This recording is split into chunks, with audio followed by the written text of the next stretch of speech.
এই ভিডিওটা বানানো আমার জন্য সহজ না, কারণ এটা কোনো শেখানোর ভিডিও না। এটা আমার জীবনের ভুলের একটা গল্প। শেষ পর্যন্ত দেখো, কারণ এই ভুলটা আমরা সবাই করি, কিন্তু মানতে চাই না। আমাদের ছোটবেলা থেকে শেখানো হয় ভালো হও, সবার সাথে ভালো থাকো, সবাইকে খুশি রাখার চেষ্টা করো। আমরাও সেটা করি, নিজের কষ্ট চেপে রাখি, নিজের চাওয়া ভুলে যাই, কারণ আমাদের ভালো মানুষ হতে হবে। আমিও ঠিক একই কাজই করেছি, অন্য সবাইকে প্রায়োরিটি দিয়েছি।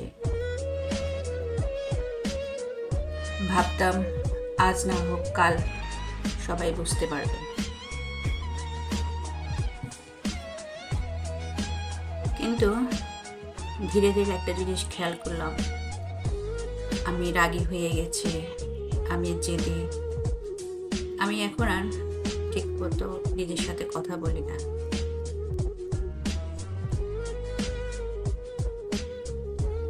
সবচেয়ে ভয়ঙ্কর ব্যাপার কি জানো?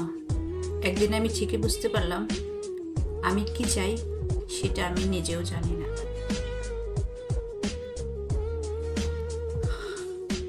কারণ এতদিন শুধু অন্যরা কি চায় এই প্রশ্নের উত্তর খুঁজতে খুঁজতে আমি আমাকেই হারিয়ে ফেলেছি।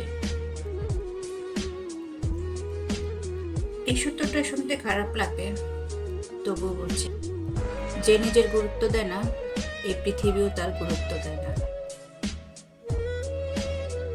তুমি যতই ভালো হও না কেন, যতই নিজেকে ভেঙে দাও না কেন, এই পৃথিবী তোমাকে মেডেল দেবে না। তাই বলছি, ভালো হও, নিজের জন্য একটা সীমা তৈরি কর। নিজের জন্য কথা বলা মানে খারাপ মানুষ হওয়া না, নিজের জন্য বাঁচা স্বার্থপরতা না। এই কথাগুলো যদি তোমার ভিতরে কোথাও লেগে যায়, তাহলে আমাকে একটা কমেন্ট করে জানাও, আমি একা না। এই ভিডিওটা যদি কারো দরকার হয় শেয়ার করতে পারো।